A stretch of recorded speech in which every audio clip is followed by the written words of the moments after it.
Whenever you're ready. All right.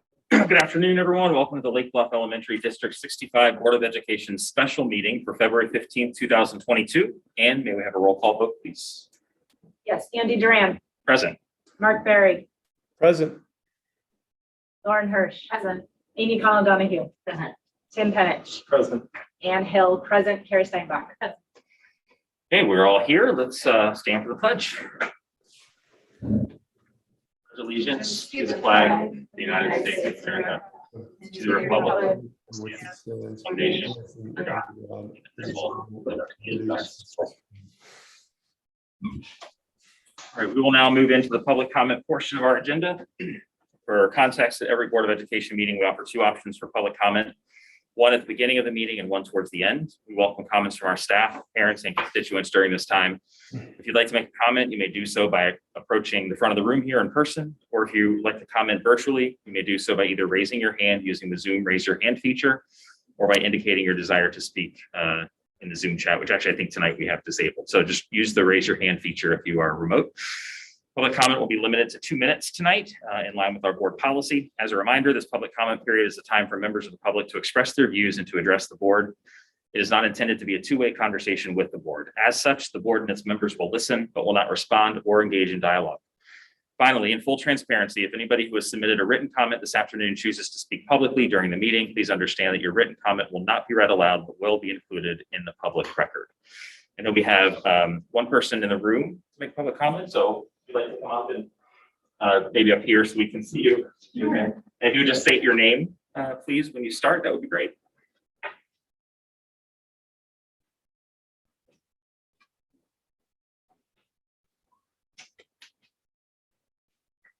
To sit? Yeah. Sure. Yeah. Yeah. Okay. Great. All right. Thank you very much for your time today. My name is Christine Schreid, and I live at 612 Rockland Avenue in Lake Bluff. At home, my son and I have been watching the National Geographic show Earth on Disney Plus, and we've been learning a lot about natural farming methods. And something that he said to me over the weekend was, Mom, listen, when we talk about our friends and our friends of our friends, what we really mean is our family, because we're all connected. And he's right. Schools are the heart of every community. And when we're talking about our family and our community and friends, we're all connected together. And with the most recent COVID phase that's not over, it's still cold and flu season, spring break and Easter holidays are coming up. And in the near future, I still think that there's a lot of risk for high transmission of COVID in the community to any age group. Although overall looks promising in Illinois and in Lake County, the COVID-19 transmissions have lowered. The actual age group where they have the most transmission is under 18 in Lake County. The ISBE group that governs school boards defines some school responsibilities, including acting as a trustee for the community, managing a district budget, and ensuring policy implementation. When we're talking about acting as a trustee for the community, it's getting feedback, which you did, thank you, through your surveys, and 58% of the parents asked for continuation of universal masking or to follow local guidance. 67% of the staff wanted universal masking, voted for universal masking as well. When I looked at the ISBE and the IDPH guidelines, as well as I actually spoke to someone in the Lake County Health Department this week, their local guidance is clear. They still recommend universal masking for schools as a precaution to protect our children and our community. Hospitals in the area are still over 90% at capacity, which creates a risk for medical services for everyone. And we still don't know what the long-term effects of long COVID are for children or adults. Part of this board's responsibility is to manage risk around the budget. And if the board continues to vote to move forward for mask recommended instead of universal masking, and we lose our budget, what happens to the community? What happens to the schools in the next school year? I hope that there's a clear communication plan that can be clearly shared with parents. And lastly, to ensure, one of the things that the board should do is make sure that policies are followed. Last week, Monday and Tuesday, I sent my son to school. Reading the guidance from the superintendent, I thought that we were still following universal masking, and I found out that my son was not safe. He came home and told me that he had several students in his class who were not wearing masks, and he didn't feel comfortable and safe. So, I think we need to make sure that whatever plan is in place, that there's clear communication to the community, that it's clear that if there's a policy change, that communication is sent out before students go back to a school the next day, and that families have time to make their own decisions and to react to the changes happening for their own individual and personal situations. And I'm probably over, but I'll just end with a comment from Dr. Emily Landon, who's the UIC Executive Medical Director of Infection Prevention and Control. And she says that a broad mask mandate is not about individuals. They are put in place to help protect communities, businesses, and healthcare access. Repealing the mask mandate allows people to choose mitigation layers that are best for them, but I have no doubt that many should and will choose to keep mask rules. Thank you. Thank you, Christine. Thank you for bringing a friend along with you today as well. Thank you. Don't see anybody else in the room. Nate, anybody on Zoom? There are folks there, but no hands raised. Okay, great. Then we'll move on to the written comment portion of so Dr. Daly. Yes. Okay, I'm going to read them one at a time based on when they came in. First comment, Pam Metz. My name is Pam Metz, and I have 2 children at LBES. Masks should be the choice of the family and not mandatory. Thank you to the board and administration for all of your efforts to make masks a personal choice. Shauna Jackson, I 100% prefer mask choice. Ashley Smith, Dr. Daly and board members, I want to thank you all for recognizing the importance and necessity for our district to move to mask optional for students and staff.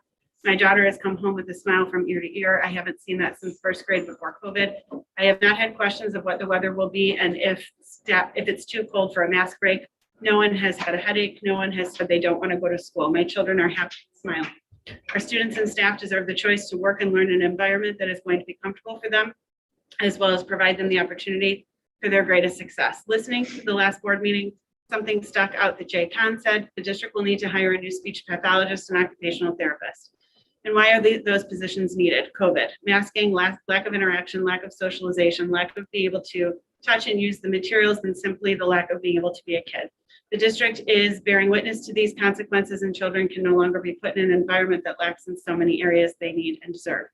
As the district transitions through this time, there's no place for bullying or shaming or whatever your choice may be. The district needs to take a zero tolerance to this and apply it to students, staff, and parents. I can assure all the students, staff, and parents that the Smith children will share their smiles and lead with kindness and respect. Respectfully, Ashley Smith. Kelly Scott, I believe that each parent should have the right to decide their feelings on masking. My boys have gone 1 week without a mask at school. Every day their smile is bigger and they are enjoying school more. This is the first week neither has come home complaining of a headache, and they both said it's easier to focus and breathe. My 7-year-old struggles with the fear of thinking COVID exists within the walls of school. He has been taught through the use of these masks a fear that getting close to another child could result in sickness, a fear that he doesn't feel with friends outside the walls of school. And as we all begin to choose our path, let us also realize the children that aren't complaining can easily be struggling. Compliance can hide deep fear. 2 years of these masks are going to have repercussions, and it is time for choice and time to heal. Lane Bennett, Dr. Leali and D65 board members, as you have seen and heard from our community, as well as from the hundreds of other Illinois school districts, parents want to decide what is best for their children. Thankfully, LB65 has acknowledged our concerns, and you will witness their happiness when we see our students' smiles for the first time in 2 years inside the schools on February 22nd. Kindness, respect, and options for everyone in LB65. Looking forward, Lane Bennett. Allison Graff, thank you for acknowledging the real world science and giving personal choice back to families when it comes to masking. For months and months, we've watched schools across the country and around the world lift mask mandates with no detrimental effects, just happy, smiling children. Just last night, we saw 75,000 people pack into a stadium unmasked, indoors and out. Politicians and celebrities were on full display. If we were truly in the midst of a pandemic, there would have been no Super Bowl, Lollapalooza last summer, etc. It is time to realize that we are not in a pandemic, but rather an endemic now, and our behavior should reflect that. I'm urging you to make mask choice effective tonight. Thank you again for all of your hard work and attention to this crucial matter. Let's lead our kids and our community into a spring filled with faces smiling and real connection. Allison Graff. Kelly Johnson. I had originally written a letter focusing on the district's refusal to enforce its own mitigation strategies last week. However, after the last board meeting, it was made clear that the district will not be able to get masks back on kids that came maskless to school on Monday and Tuesday of last week. Instead, I'm writing to you today for the teachers because at the board meeting last Tuesday, somehow they were barely mentioned. They are the ones on the front lines that have to deal with the aftermath of your decisions. The teachers who have worked tirelessly for nearly 2 years now to keep our children learning during unprecedented time in education. The teachers who I was shocked to learn are still hybrid teaching with students on Zoom. My teachers union fought to end that last August because it is physically and mentally unsustainable. The teachers who have been showing up to work every day, some in double masks because they're immunocompromised or pregnant, or have babies at home. The teachers who were thrown into a situation Monday morning that was both unexpected and quite frankly horrifying. If we could rewind a few weeks, I'd ask you to give the teachers time to prepare our children for what was going to happen. It is not as simple as sending your child to school unmasked. For our youngest children, it's the first time they've seen students in school without masks or have been students in school without masks. For some, it's the first time they have been around someone other than family members without a mask in almost 2 years. Give the teachers the time and resources they need to prepare these little hearts and minds, because we all know the conversations that need to happen aren't happening in some homes. But we can't rewind and make the fact that a few families felt the need to force immediate policy change, a change that will likely be happening in the following weeks. Had we waited, teachers could have been prepared and could have prepared our students for such a change. They could have had time to rearrange the rooms, have important discussions with the children, rethink through their plans, and answer questions from families. I'm dismayed at how this has played out in our community and hope that the school district can find some common ground that unites what seems like an incredibly divided community. Thank you for your time, Kelly Johnson. Krista Hugo. Mask wearing in District 65 should be optional. Students should have the choice in whether or not to wear a mask to school. Those who choose to wear masks should still feel protected, while those who do not wear one argue there are more benefits to being maskless. There is little to no significant evidence that the use of non-medical masks that is common in schools is worth it. It is time for choice in Lake Bluff. Nicole Holson. I just wanted to reach out and say thank you for all the hard work and time you have put into this year. You have put our kids' best interests first. And with this new mask change, I just wanted you to know that my son has been doing so much better. He was having anxiety in school and has come home these past couple of days much happier and loving school. I really don't think we realized how these mitigations are affecting these kids. I've told him to lead with kindness and to be understanding of everyone's situation. Thank you again for giving us the choice to do what is best for our kids. Thanks again, Nicole Holson. I'm writing in favor of Rush Holson. Nikki Walsh. Thank you for all of the thoughtful planning around these next steps. Thank you for being the light at the end of a long tunnel for our children. Thank you for serving on the board in a time of such uncertainty. Thank you for moving forward with the thoughtful plans laid out by Dr. Leali and staff. Thank you for being leaders in our community and state by making the right decision. Please continue to move forward as planned or sooner with masks. Strongly recommended, but not mandatory for our schools. Thank you. Rush Holson. I'm writing in favor of continuing a mask optional environment in Lake Bluff schools. Whenever decisions are made which have a direct and large impact on a significant group of people, it is incumbent upon us to do a cost-benefit analysis with regard to the very decision in question. The benefits of masking in schools are nebulous at best and are more than likely statistically insignificant. There have been exactly 0 randomized controlled trials in the entire world which suggest there is a benefit to masking children in schools as it relates to virus mitigation. Not one. Additionally, there have been far too many data sets to document for this public comment in which masked school districts and mask optional schools were compared side by side and concluded no correlation between mask wearing and limited virus spread. The lack of random control trials which definitively show masking is statistically beneficial, combined with the countless data sets showing no correlation, objectively prove to any fair, reasonable observer that the benefits to these mandates are worthy of intellectual scrutiny and are almost certainly extremely limited in the best case scenario. Let's talk about the costs. Since the introduction of mask mandates, we have seen a 30% increase in speech delay among our children. Suicide and depression rates have skyrocketed. Diagnosed sleep disorders and anxiety have increased. These are objective, verifiable facts. Anecdotally, I've heard children complain about breathing at school, getting dizzy throughout the day, and suffering acute headaches, and that's just to name a few. The overarching point here is these mandates are producing in real time highly detrimental outcomes in our kids' development, which could have lasting impacts. These very real realities buttressed against the well-known fact that the under 18 demographic is the least likely to have severe outcomes from COVID should be all the information we need to allow each family to decide the best masking option for their child. I will close with this. A plea, if you will, please do not ask our children who are the least vulnerable to this illness to pay the cost for the rest of us. The majority of the Western world has removed mask mandates, and all cases in our country is lifting them as well.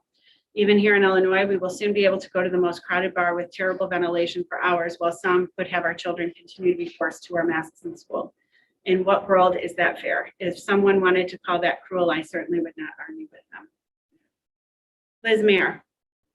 Good evening. I'm resubmitting my comments from the previous meeting to be on the record for this special meeting. Again, first and foremost, thank you so much for your service to our community during a tumultuous and difficult time. I'm sure the last week has been particularly challenging. I'm writing today to share my support for keeping masks required in our schools. First, I believe consistency is important to our children. They have gone through so many changes, adjustments, pivots, and pirouettes during the last 18 months. There's no reason to further change the rules when the data does not currently support it. CDC is still recommending masking, particularly when indoors with many people from different households. Additionally, we have not reached a critical mass for vaccination rates to even be considering unmasking, especially when a portion of our population still can't get vaccinated. While of those who have responded for LBES, 82.2% are vaccinated, which is great. That only represents 51.7% of the school. That's not good enough. In addition, in the last week, it has been announced vaccines for younger children will be delayed. We should protect them as much as we've been protecting everyone else through this pandemic. Further, our teachers deserve a safe environment to work in. Many seem to forget they are exhausted humans with families and lives to go home to at the end of the day. They deserve to feel comfortable and confident at work. I firmly believe we should have metrics for unmasking, community rates, vaccination rates, et cetera, should all contribute to this decision. It should be data and health driven, not community outreach driven.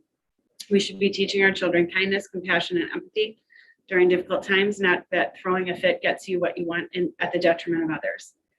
While I know many parents are upset by all this, my question is, how are the kids? My child does not even seem fazed by the mask. Most days she gets in the car and makes it home before she even realizes she needs to take it off. Anecdotally, most of the children I interact with feel this way. I encourage you to let this lawsuit play out without making rash decisions or making decisions that may need to be rescinded later. Further, I encourage creating a plan that allows for a metric, science-based off-ramp for masks. The kids are so happy to be in school and participating in extracurriculars, I would hate having to revert from that. I'm also asking, and I appreciate Mark bringing these points up last week, what are the financial and legal implications should someone get sick? God forbid if someone were to die. Have we asked our insurance company? Do our attorneys feel confident we are not liable? If we do not have these answers, I feel it is negligence on the part of the board to proceed. You will be putting our schools and community at financial and legal risk. Finally, I will add, I'm so disappointed in the community. While I will gracefully accept the decision of the board, there are those who have already taken the opportunity to gloat and share that they've won. This is a global pandemic. No one wins. In the US alone, over 900,000 people have died. Our children learn these behaviors. Our children see how we treat each other and the entitlement some of us feel we have. Thank you so much, Liz Mayer. Mallory Ciarocci, I want to thank the administration and the school board members for all of their efforts and time spent planning during this period of transition. I fully support Dr. Leali's proposal to move District 65 to mask optional. I know we are community divided, but this is a win for all as it gives each of us a choice to do what is best for our families. By giving each student a choice to either wear a mask or not, we'll respect everyone's perspective on this issue.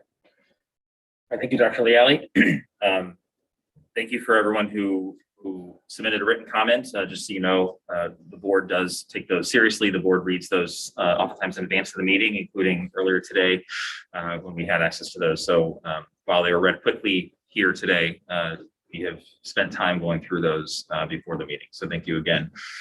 Go ahead and move us on to the action item portion of our agenda. Our only action item for this afternoon can be found in item A, to approve the resolution regarding COVID-19 mitigations for the remainder of the 2021-2022 school year.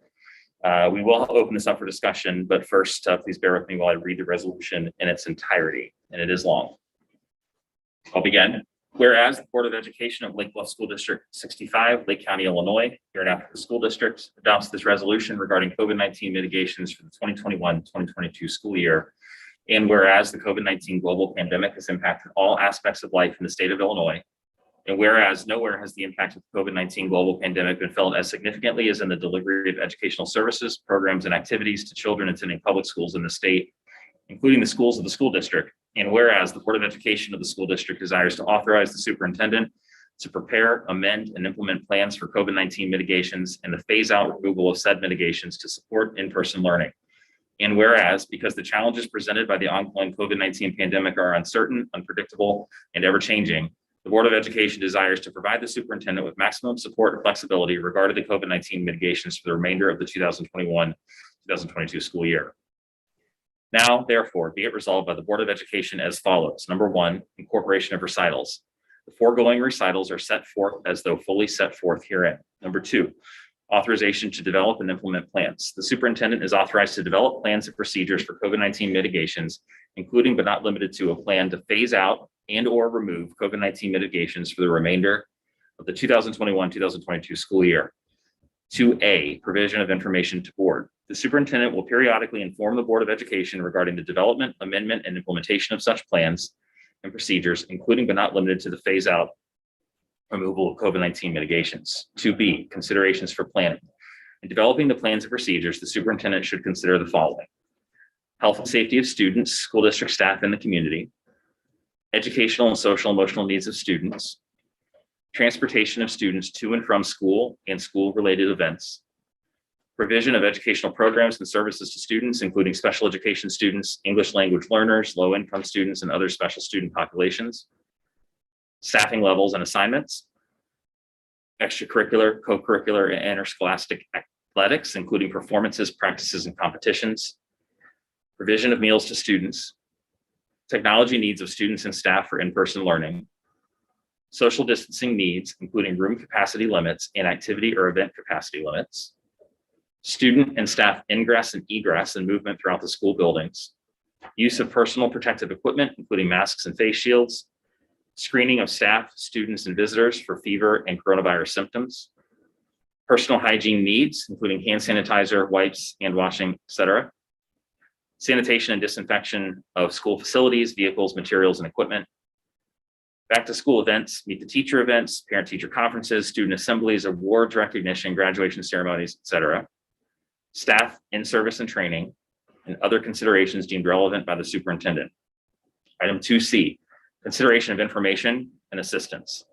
In developing the plans and procedures, the superintendent may seek information, input, and assistance of such persons and constituencies as the superintendent deems necessary and in such form or format as determined in the discretion of the superintendent. Item 3, resolution precedents, suspension of board policy, limitation on authority.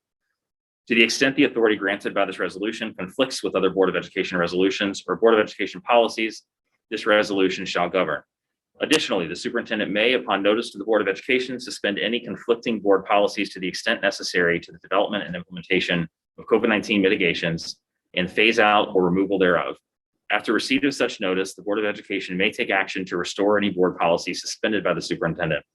However, this resolution shall not authorize to take any action specifically reserved to the Board of Education by state or federal statute, regulation, or decisional law.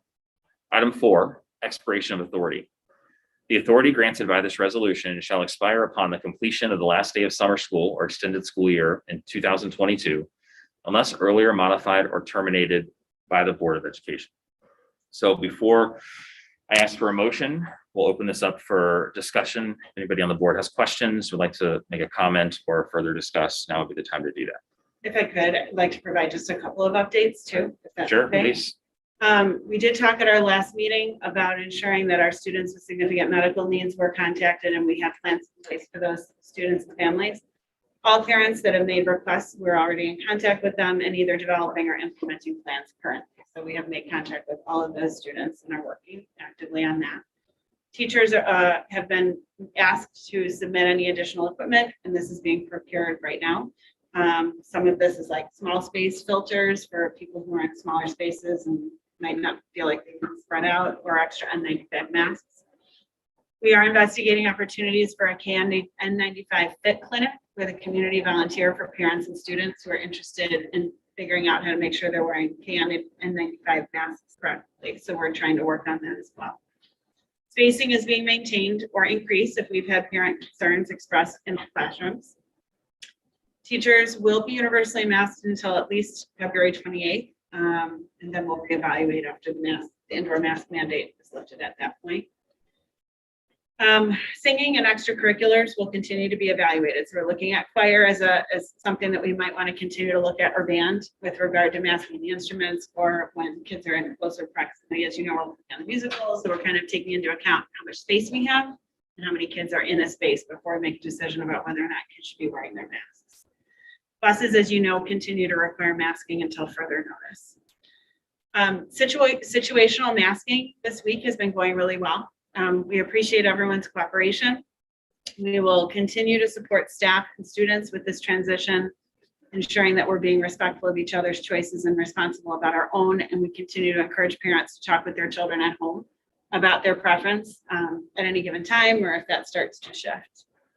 An update on some of the metrics that I presented the last time. Last week, if you're looking at our local zip code, last week we were at 47.1 cases per 100,000, which was about where we were right prior to student vaccines. As of today, we are at 20.4 cases per 100,000, which is about cut in half from where we were last week. And that's the downward trajectory that we've been on for some time, which is really good news. And I will continue to bring updates to the board on any legal implications of the pending cases. And there are more than one right now, which are have various things that they're looking at. So I'll continue to bring those updates to the board. Thank you, Dr. Leali. Any comments, questions for the discussion? So the people who will have accommodations are just 504 and I, correct? And we can't accommodate anybody outside of that.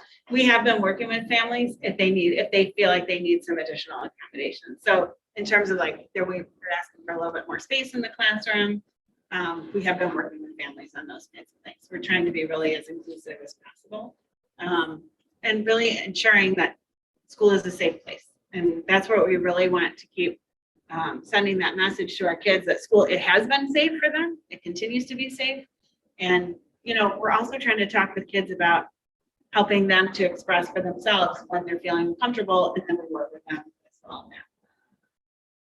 And then for the scenarios where we might review for a choir or band or play, if there's a child who's participating in that and they don't want to wear a mask, will we ask them to not participate anymore? We will be, if we're requiring the mask, we'll be letting parents know that that's a requirement for that situation, or that it's a possible requirement depending on, say, if you're rehearsing a certain scene in the musical, then yes, we'll be asking them to mask. Letting parents know that that's a necessary thing for participation. Okay. And then, you know, we're going to keep reevaluating, right? Because the numbers keep going down and we get different guidance, but singing and band has always been one of those things that we keep looking at. So as a high risk or higher risk activity. To piggyback on Amy's first question, who do parents contact if they want PP or spacing or, you know? So if it's just sort of they want to know what the classroom is laid out, then just ask the teacher, and that's something that they can talk to the teacher about. If it's questions about general masking or procedures or something like that, we'd ask you to contact the principal for that. And then do we have a feeling on how the teachers feel? Do they feel prepared for this 22nd? We're getting there. Based on the- Yeah, I mean, making sure that they have the equipment they need. We have a few staff members that are asking for some additional equipment. I think it's been an adjustment. I'm not gonna sugarcoat that. It was definitely a quick adjustment. But as we've moved through last week and seen how our students are responding, our parents have been very cooperative with the big events that we've had, and when we've asked people to wear masks, and so we're getting more comfortable. And then last question, will the shield testing still be available to those who want it? Yes, shield testing will continue through the remainder of the year as far as I can see. There's no plans to discontinue it right now. Do we have plans this afternoon after this meeting or sometime very near future to send out messages to the whole community outlining specifically what has been decided and what school will look like moving forward? Yep, much like last week, we can send out one that's more specific to what mask recommended will look like as of the 21st. The last communication we sent had kind of both phases. So we can absolutely send something out that details where we are right now. I have more of a comment than anything. This is an issue that I've struggled with quite a bit. I read all these comments. I listen intently to, all the comments that have been at the last 2 board meetings, hundreds of emails we've gotten. And piggybacking on Lauren's comment about teachers, I think one thing that rubs me the wrong way, and I don't oftentimes talk like this, but one thing that rubs me the wrong way is when we say things like, we're going to see our students' smiles for the first time in 2 years. I'm sorry, that's BS. I've been in the buildings. That may be true for some students, but that is not a nice thing to say about our teachers, because our teachers in our schools have been excelling, have been innovating, have been keeping kids happy. I've seen kids smiling in classrooms. I think we have to be careful as parents when we say things like that we really realize what we're saying, because I will guarantee you that there are plenty of students who've been learning, who've been smiling regardless of masking. And I want to acknowledge that our teachers have done an incredible job of making sure that students have had a good learning experience. And those of us that have been in the buildings, those of you parents who are watching who have been in the buildings, I think you'll see the same thing. So I just want to make sure that that's not the comment that the teachers are hearing from this board meeting, that they're actually hearing appreciation for the kids that they are making smile every day, mask or no mask.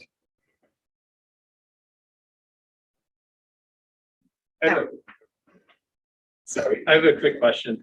I don't know if I'm interpreting this right, but you've kind of have these powers already. Like, this is how we've been working throughout the entire pandemic, correct? Yep. Okay. Yeah, and that's a deliberate choice. Not every school district has made that choice. Some districts have chosen for the board to vote on significant changes. The way procedurally that's problematic is that when there is a big change that needs to happen, sometimes quickly, then there needs to be a special meeting and there has to be the ability to discuss public comment and all those pieces. And obviously, as we've been moving through this pandemic, at various times, there's been urgency around some things and other things. And that is the way we chose, and some other districts have chosen to do it that way. And for us, it's worked out well in the sense that we're being able to be flexible and nimble, and we can adjust to the conditions of the building and the things that we're experiencing, which have been at times unpredictable. But I think we have been good as an administrative team to come back with the board with updates on a regular basis, and obviously we'll continue to do that. But the resolution does reiterate how we've been operating throughout the pandemic.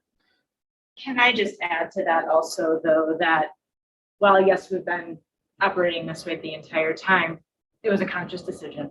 It was well vetted and discussed with all of our attorneys, and we were all in agreement that that was the way we wanted to set it up. So it wasn't like All the way from the last board, yes. And I do want to reiterate that, there have been some questions about whether or not we've consulted legal counsel. We are in constant communication with legal counsel, with our insurance cooperative, with other school districts, with our professional associations at all levels. Teachers Association, Superintendents Association, Principals Association, we all belong to groups that are working on how to manage this right now. And the community should feel rest assured that we have done our due diligence in making sure that we are not putting the district in a bad position. Right now, things are in flux, and so districts are handling it a little bit differently. And that's really, we've talked about local control before. That's kind of the reasoning that some districts will argue that local control is important, because every district has a different set of circumstances. We've been here since fall of 2020. When we opened up and brought students in and we're doing an online platform, home and at school, that was an unusual proposal. It worked out really well for us. It's not the way every district operated. And so I consider this as we're back in that moment, and it feels uncomfortable. But just as we've been doing this whole time, our team is making sure that we're doing the best thing for our kids, what we feel is a safe plan to move forward, knowing all the struggles that our kids and community members are having right now at various ends of the spectrum. And I think based on the public comment that we've been hearing, there are lots of struggles out there in lots of ways. And we recognize that, and we want to make a plan that's safe, that also eliminates as much of that as we can, so we can get our kids back in feeling confident, less anxious, and learning, and let our teachers focus on that as well. So Mark, I know you have your hand up. I want to make sure that we see you up there. You got the Yeah, I didn't floor. want to take, thanks, Andy. Can you hear me okay? I didn't want to take anybody's time if there were more questions to be had. I have a few comments that I was going to make, but I will back off until all the questions are answered. If there's anybody else who wants to go have questions, please go before me. I have one. Thanks, Mark. I have one, and maybe you could just say a little bit about what other school districts are doing in terms of all the school districts in Illinois, and which ones are going in which directions might help. So right now, school districts are in two different, kind of organized in two different buckets. There are those that are being impacted by current legislation in the Austin versus Pritzker case, and then there are those that are not directly involved in that case. But among those districts, there are districts handling it both ways. Obviously, we have some districts who have gone optional, being that they were involved in the case. And there are some districts like us who are going mask optional, not being involved in the case. At this point, about 500 districts in Illinois have decided to go mask optional. About 125 of those districts have decided that they will go mask optional for the remainder of the school year, regardless of the litigation that's going on. And there are other, cases pending as well. I don't know the breakdown of those 125 districts, how many are involved in that case and how many are not. Obviously, we also have some school districts that have had some disruption and have gone to remote platforms because of the disruption that is happening on their campus or with their communities. So really right now, there are lots of different approaches to education. I'm really proud of the fact that we've been able to keep kids in school and that we've tried to develop a thoughtful plan to, like I said, address all the different concerns of our community members. It is not perfect. I know that we still have people that are concerned. And when I say we will work with all of our families to make sure that we do the best we can for their children, I mean it. That is what Lake Bluff is about. This has been a value of our community for a long time. It's why people move here. And we're continuing to use that philosophy moving forward as well. Thank you. Any other questions? No? All right, Mark. Hey, thanks, Andy. So I wanted to, prior to voting, for me personally, it's very important that I lay out some of the thought process that I went through to get to my vote. So rather than take time and clutter when the roll call is when the call is taken for the vote, I just wanted to lay that out now. Ultimately, at the end of the day, I'm going to vote in support of this resolution, but I just want to let everybody know how much I've struggled with this. I spoke about it at length at the last meeting, and none of that has really changed. This has really been the most difficult decision I've ever been involved with in almost 11 years on this board. And I think that no matter the outcome, I'm going to continue to lose sleep over this. But there's a number of things that went into nudging me towards supporting this resolution, starting with the science. As already been highlighted, the local data are trending in a really positive direction and are supportive of a modified approach. We all know that vaccine rates are high, particularly in our local area. We know that immunity is growing and widespread, possibly influenced by the high rates of infection during the recent spike of Omicron. While science is always evolving, we're in a much better place now to practically apply the science than we were last year or 2 years ago. I think we're much more comfortable with applying it. A practical application of the science on masking has made it clear that cloth and paper masks are not nearly as effective as N95 type masks. While not the preferred mask, cloth and paper are better than nothing. But we now know that N95 masks are widely available to all. And the district, as Dr. Leali said, the district will supply N95s to anybody in school who wants one. We can work with individuals to ensure fit. And we've had wonderful community members volunteer to offer fit clinics, people who are highly qualified to do that, emergency room doctors, in fact, to help people learn how to best use those N95s who need them. I also give consideration to our priorities, as Dr. Leali highlighted, our medically fragile communities at the top of our priority list, and our administrative team has worked closely with this community and will continue to do so. And while never turning our back on the serious physical effects of COVID, I believe the time is right to elevate the priority given to the impact on the social and emotional health of our students. The legal issues have been well discussed. One of the things I've really learned from our lawyers is that this is an incredibly ambiguous and gray area. But our lawyers have made it clear that they can defend us no matter our path forward.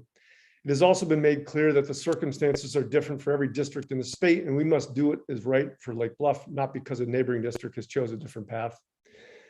So with the support of our legal team, I, as a fiduciary of district assets, I'm comfortable with navigating the potential legal risks associated with any change in plan, knowing that we are not acting with the willful and wanton negligence as highlighted in the legal statutes regarding tort immunity.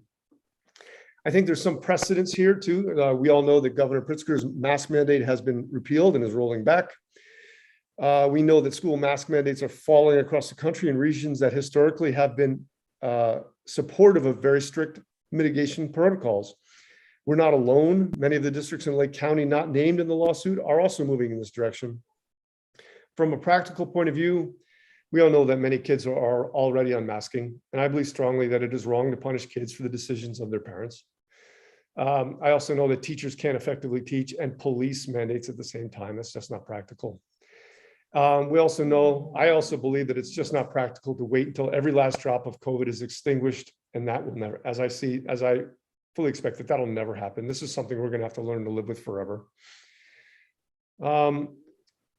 We all know that community support is clearly divided over this issue, but our school survey, the way I read it, is indicative of majority support. I saw 42% in favor of a mask optional approach and 24% in favor of following the science. We're doing both. So as far as plan considerations go, I say that Dr. Leali's plan is a carefully laid out science and data metric-based off-ramping protocol. She has lived this for the past 2 years and is a leader in the superintendent community in this work. Other supers turn to her for advice. Her plan that she is following has been on the governor's desk and is used as a template throughout the state. She has successfully led us through 2 years of this mess, and I completely trust her judgment. She has earned my trust and deserves the trust of the community. So we have a scientifically data-driven plan that moving forward could involve mandatory masking again, should the circumstances warrant it. The plan is flexible and can adapt to change given the circumstances and the evolving science. It's not a commitment to any one approach forever. The plan is based on a mask highly recommended perspective, not the mask optional approach we all hear so much about, and I'm uncomfortable with that language. Finally, in terms of community support, it is my opinion that with community support and family support, we can make this work. Specifically, one of the biggest challenges will be to help students whose families choose to be masked feel comfortable with that choice, whatever the reason, whatever their reason. All our families, those who mask, those who don't, must foster an environment of acceptance and kindness in and out of our buildings. This means families must talk to their children about accepting the choices of other families. This also means that parents must embrace this in the community as well. No gloating, no taunting, no trying to change the behavior of children who are not part of your family. We must respect the choices of all if we are to make this work. If we do our part, this can be safely implemented for all. Thank you. Thank you, Mark. Very much appreciate those comments. Before we move to vote on the resolution, is there any other comment, question, discussion? I just wanted to say something real quick. And thank you, Mark, for everything you just said. I've been struggling a lot the last week, and while I believe this is the right path, going to mask optional at some point, I do trust Dr. Leali, and I don't want this to come off that I'm not, but I'm still not comfortable from a legal standpoint. And it's because there's not an answer. I like to have an answer. So at the end of the day, I don't know what else to do to make me feel like I'm doing what I'm supposed to be doing. And I'm not saying it's the right thing, but it's right for me, but I have to vote against the resolution. I will fully support whatever the board does. I believe that, but I just had to say that that's right for me. And it's nothing against what's necessarily in the resolution. I can't fully explain my feelings or my thoughts, but I needed to say that before we voted. So that's all I had to say. Thank you, Tim. Any others? I think I would just like to say that as we move forward here, before we take the vote, that I'm pretty proud of our community, actually, overall. For the most part, this has worked how it's supposed to work, right? People talk to us, we listen, they submit comments. People have acted civilly, people have expressed their thoughts and their opinions, we have listened, there's been a back and forth. And that's the way it's supposed to work. And we've all seen nationally other school board meetings not go civilly and not go that way. So I am proud of our community for everybody stepping up. And even though we are divided and there is a lot to say on either side, for the most part, I see people acting civilly and still respecting each other. And after we move forward on a vote here, I would really love to see that continue. I think it will. I think that's part of Lake Bluff, and I'm impressed we've gotten this far with the way that we have all conducted ourselves, and I would like us to see us all turn our attention towards the teachers, towards the students, and all support each other for the rest of the school year. Thanks, Ann. Well said. Any others? I haven't said anything. That's okay. No pressure. But literally everybody said everything I wanted to say, just making sure that the community knows this wasn't like a rash decision that we came up with on Monday. It was something that has been looked at for a very long time, and it just happened to have some legal problems over the weekend. So I'm in support of our process and how we came about together. Thanks, Carrie. Any others? Okay, not seeing any, and thanks to you all for sharing your thoughts. May I have a motion to approve the resolution regarding COVID-19 mitigations for the remainder of the 2021-2022 school year? So moved. We got a, I second it. okay, we got a second too. So, Carrie, you can- Thank you. and may I have a roll call vote, please? Mark Berry, Yes.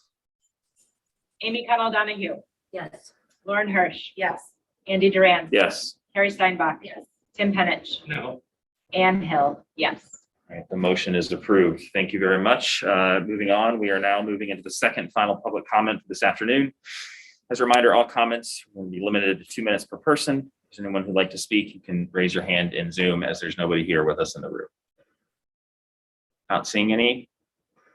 Great, then we can go ahead and ask for a motion to adjourn the February 15th, 2022 special Board of Education meeting at 4:47 p.m. So moved. All in favor? Aye. Opposed?